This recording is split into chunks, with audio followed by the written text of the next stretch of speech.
Hi കൂട്ടുകാരെ, അലീനയുടെയും മനുവിൻ്റെയും പുതിയൊരു വിശേഷത്തിലേക്ക് എല്ലാവർക്കും സ്വാഗതം കേട്ടോ. അങ്ങനെ നമ്മുടെ മനുവും അലീനയും തമ്മിൽ അത്യാവശ്യം നല്ല രീതിയിൽ അടുത്തുകൊണ്ടിരിക്കുക. ഈ സമയമാണെങ്കിൽ ബാലചന്ദ്രന് ചില സംശയങ്ങളൊക്കെ തോന്നി തുടങ്ങി. മനു ആണെങ്കിൽ വൈജയന്തിയോടും പറയുന്നുണ്ട്, ആൻറ്റി അലീനയെ ഒരിക്കലും തള്ളിക്കളയരുത്. അലീനയെ ഒരു വേലക്കാരി എന്നുള്ള രീതിയിൽ കാണാതെ ഒരു മകളെപ്പോലെ ആൻറ്റിക്ക് സ്നേഹിക്കാൻ പറ്റില്ലേ? നീ എന്താ മനു പറയുന്നത്? അവൾ ഈ വീട്ടിലെ വേലക്കാരി മാത്രമാണ്. ഞാൻ എവിടെ കിടക്കുന്നു, അവൾ എവിടെ കിടക്കുന്നു? പിന്നെ എൻ്റെ മക്കളെപ്പോലെ കണ്ട് സ്നേഹിക്കണമെന്ന് എന്തൊക്കെയാ മനു നീ പറയുന്നത്? നീയും എൻ്റെ അച്ഛൻ്റെ അതേ സ്വഭാവത്തിലുള്ള ഒരുത്തനാണ്. എനിക്കെന്തായാലും അതൊന്നും അംഗീകരിക്കാൻ പറ്റില്ല. ആൻറ്റി, ഞാൻ പറയുന്നത് ആൻറ്റി ഒന്ന് മനസ്സിലാക്ക്. ഒരിക്കലും ഇല്ല മനു, നിങ്ങളെല്ലാവരും കൂടെ നിർബന്ധിച്ചത് കൊണ്ട് മാത്രമാണ് അവളിപ്പോൾ ഇവിടെ നിൽക്കുന്നത് തന്നെ. പിന്നെ ഏത് നിമിഷം വേണമെങ്കിലും എനിക്ക് അവളെ പറഞ്ഞു വിടാൻ തോന്നിയാൽ ഞാനത് ചെയ്യുക തന്നെ ചെയ്യുമെന്ന്. അപ്പോഴും നമ്മുടെ ബാലേന്ദ്രനാണെങ്കിലോ മനു എന്തുകൊണ്ടായിരിക്കും അലീനെ ഇങ്ങനെ സപ്പോർട്ട് ചെയ്യുന്നത്? മനുവിനോട് ഈ കാര്യങ്ങളൊക്കെ ചോദിക്കുക. എന്താ മനു, അലീനയെ നിനക്ക് ഇതിനു മുന്നേ പരിചയമുണ്ടോ? അതെങ്കിലെ എനിക്ക് അലീനയെ പരിചയമുള്ളത് മുത്തശ്ശനും ഞാനും കൂടി അലീനയെ ആദ്യമായിട്ട് കണ്ട ആ ദിവസം മാത്രമാണ്. അല്ലാണ്ട് എനിക്ക് അതിനു മുന്നേ അലീനയെ കണ്ടുള്ള ഒരു പരിചയവും ഇല്ല. പിന്നെ നീ എങ്ങനെയാ അവളെക്കുറിച്ച് ഇത്ര കറക്റ്റായിട്ട് സംസാരിക്കുന്നത്? അത് അങ്കിളെ, ഞാനതൊന്നും പറയുന്നില്ല. അതൊക്കെ പറഞ്ഞു കഴിഞ്ഞാൽ മറ്റു ചില പ്രശ്നങ്ങളൊക്കെ ഉണ്ടാവുമെന്ന്. അതും ഏറ്റവും അധികം ബാധിക്കുന്നത് അങ്കിളിൻ്റെ ജീവിതത്തിൽ ആയിരിക്കുമെന്നും കൂടി മനു പറഞ്ഞു. ഇതുകൂടി കേട്ട് കഴിഞ്ഞപ്പം നമ്മുടെ അലീനയും അതുപോലെ താനും ഒക്കെ ആയിട്ട് എന്തൊക്കെയോ കണക്ഷൻ ഉണ്ടെന്ന് ബാലേന്ദ്രൻ മനസ്സിലാക്കുക. അപ്പം മനുവിനോട് ബാലേന്ദ്ര കുത്തി ചോദിക്കുന്നുണ്ട്, എന്താ മനു, എന്ത് പ്രശ്നമാണെങ്കിലും നിനക്ക് എന്നോട് പറയാമല്ലോ. ഞാൻ എൻ്റെ മകൻ രോഹിത്തിനെ കാണുന്നത് പോലെ തന്നെയാണ് നിന്നെയും കാണുന്നത്. അങ്കിളെ, അതുപോലെ തന്നെ അങ്കിളുടെ 2 പെൺമക്കളെ കാണുന്നത് പോലെയും രോഹിത്തിനെ കാണുന്നത് പോലെയും അലീനയും ഒന്ന് സ്നേഹിച്ചു നോക്ക്. അലീന നല്ലൊരു കുട്ടിയാണ്. അതൊക്കെ ശരി തന്നെയാണ്, അവൾ നല്ലൊരു കുട്ടി തന്നെയാണ്. എനിക്കും അവളുടെ സ്വഭാവത്തിൽ അങ്ങനെ തന്നെയാണ് തോന്നുന്നത്. പിന്നെ എന്തുകൊണ്ടോ വൈജയന്തിക്ക് ഇതൊന്നും അത്ര വലിയ പിടുത്തമല്ല. എന്തായാലും നീ ഒളിപ്പിക്കുന്ന രഹസ്യം എന്താണെന്നുള്ളത് വഴിയെ ഞാൻ കണ്ടെത്തിക്കോളാമെന്ന് പറയുക. അപ്പോഴാണെങ്കിൽ മനു പറഞ്ഞു, അങ്കിളെ, എന്തിനാ അങ്കിളെ വെറുതെ? അത് അങ്കിളിൻ്റെ സമാധാനം നശിപ്പിക്കുകയുള്ളൂ. അപ്പോൾ ഇതുകൂടെ കേട്ട് കഴിഞ്ഞപ്പോൾ പുള്ളിക്കാരൻ ഒന്നുകൂടെ സംശയമായിട്ടോ. ഇനി എന്ത് ചെയ്യും? ഇവൻ എന്താ മനസ്സിൽ വെച്ച് പെരുമാറുന്നത്? ഇവൻ എന്തോ ഒരു രഹസ്യം തന്നിൽ നിന്ന് മറച്ചു പിടിക്കുന്നുണ്ടല്ലോ. മനു ആണെങ്കിൽ ആ സമയത്ത് നമ്മുടെ മുത്തശ്ശനെ കുറിച്ച് ആലോചിക്കുക. മുത്തശ്ശൻ പറഞ്ഞ കാര്യങ്ങൾ അലീന ബ്രജിത്താമ്മയ്ക്കൊരു വാക്കു കൊടുത്തിട്ടുണ്ടല്ലോ. ഒരു കാരണം വെച്ചാലും താൻ വൈജയന്തിയുടെ മകളാണ് എന്നുള്ള കാര്യം ആ വീട്ടിലുള്ള ആരെയും അറിയിക്കത്തില്ല എന്ന്. അതുകൊണ്ട് ആ ഒരു കാര്യങ്ങളൊക്കെ ആലോചിച്ചുകൊണ്ട് മനു നിൽക്കുക. എടാ മനു, നിനക്ക് പോവാറായില്ലേ? നിനക്കിപ്പോൾ ഡ്യൂട്ടിക്ക് പോകണ്ടേന്ന് വൈജയന്തി വന്ന് ചോദിക്കുക. ആ പോണോ ആൻറ്റി, ഞാൻ ഇറങ്ങാൻ തുടങ്ങുക. എന്തായാലും ആൻറ്റി അങ്കിളിനെയൊക്കെ കണ്ടല്ലോ, പിന്നെ അച്ഛമ്മയെ ഒന്ന് കാണണമെന്നുണ്ടായിരുന്നു. അച്ഛമ്മയുടെ അസുഖങ്ങളൊക്കെ ഇപ്പോൾ ഭേദമായല്ലോ. ആൻറ്റിക്ക് മനസ്സിലായില്ലേ? നല്ല കൈപ്പുണ്യമുള്ളൊരു ഹോം നേഴ്സിനെ തന്നെയാണ് ഞങ്ങളിവിടെ കൊണ്ടുവന്നിരിക്കുന്നതെന്ന്. പിന്നെ ഭയങ്കര കൈപ്പുണ്യമാണ്. ഇനി ഞാൻ എന്തൊക്കെ ഫേസ് ചെയ്യേണ്ടി വരുമെന്ന് തമ്പുരാന് മാത്രമേ അറിയാവുള്ളൂ എന്ന് വൈജയന്തി പറഞ്ഞു. ഈ സമയമാണെങ്കിൽ മനു അവരോടൊക്കെ യാത്ര പറഞ്ഞു. അപ്പം മനു പോകുന്ന സമയത്ത് നമ്മുടെ അലീനയ്ക്ക് വലിയ വിഷമമുണ്ട് കേട്ടോ. അലീനയാണെങ്കിൽ ഒരു നിറകണ്ണുകളോടുകൂടി നമ്മുടെ മനുവിനെ നോക്കുക. മനുവേട്ടൻ ഇവിടുന്ന് പോയി കഴിഞ്ഞാൽ തൻ്റെ അവസ്ഥ എന്താകുമെന്ന് അലീനയ്ക്ക് നല്ല നിശ്ചയമുണ്ട്.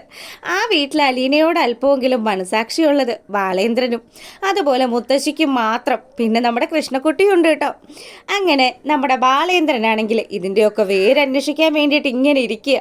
അപ്പോൾ പുള്ളിക്കാരൻ ഇതൊക്കെ ആലോചിച്ചുകൊണ്ട് നിൽക്കുമ്പം അങ്ങനെ ബാലേന്ദ്രൻ ഇങ്ങനെ ചിന്തിച്ചു പെറുക്കിയൊക്കെ ഇരിക്കുന്ന സമയത്ത് നമ്മുടെ വൈജയന്തി വന്നു. അതെ ബാലേന്ദ്ര, ഭക്ഷണം കഴിക്കാറായല്ലോ, എന്താ അങ്ങോട്ട് കാണാത്തത്?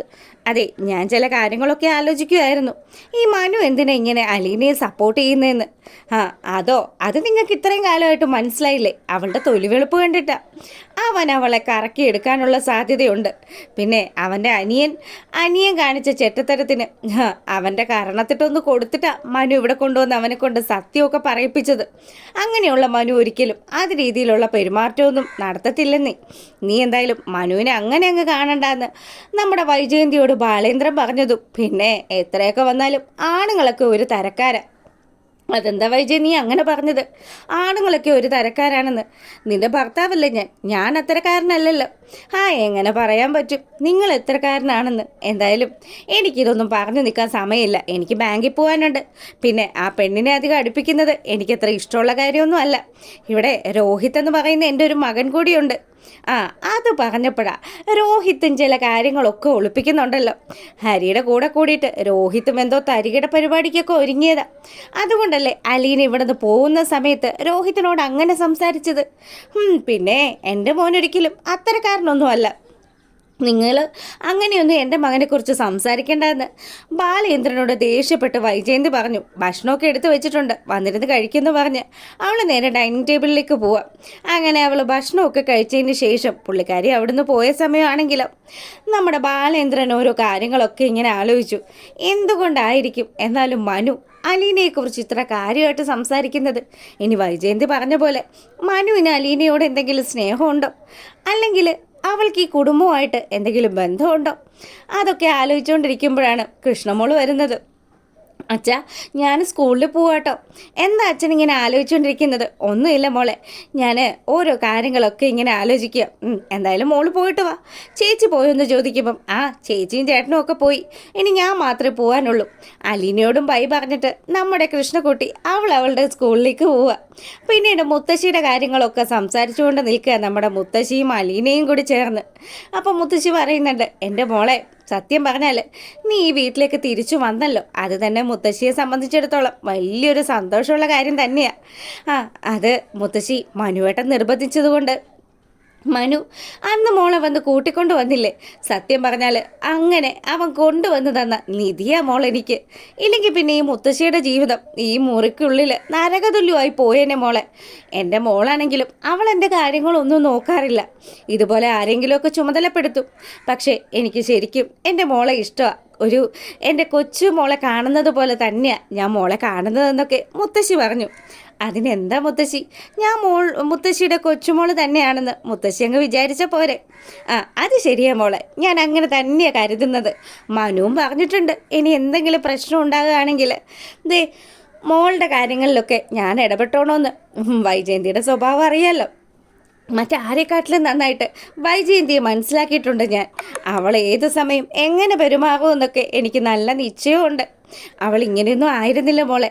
അവളുടെ ജീവിതത്തിൽ ചില പ്രശ്നങ്ങളൊക്കെ സംഭവിച്ചിരുന്നു. ആ സമയം മുതലാണ് അവൾ ഇങ്ങനെയൊക്കെ ആയിത്തീർന്നെന്ന് മുത്തശ്ശി പറയുമ്പം നമ്മുടെ അലീന ഇതൊക്കെ ആലോചിക്കുക. എന്തായിരിക്കും മുത്തശ്ശി ഉദ്ദേശിച്ചത്? ഇനി തൻ്റെ അമ്മ അച്ഛനുമായിട്ടുള്ള ബന്ധത്തെക്കുറിച്ചാണോ ഈ മുത്തശ്ശി ഇങ്ങനെ ഉദ്ദേശിക്കുന്നത്? എന്താ എനിക്ക് ഒന്നും പറയാൻ പറ്റുന്നില്ല മോളെ. എൻ്റെ മോള് നല്ല സ്വഭാവമായിരുന്നു. ശരിക്കും പറഞ്ഞാൽ നിന്നെപ്പോലെ തങ്കപ്പെട്ട സ്വഭാവമുള്ളൊരു മോളായിരുന്നു. അപ്പോൾ ഇതിൻ്റെ ബാക്കി കഥയുമായിട്ട് നാളെ വരാം കേട്ടോ. അപ്പോൾ ഓക്കെ, താങ്ക് യു.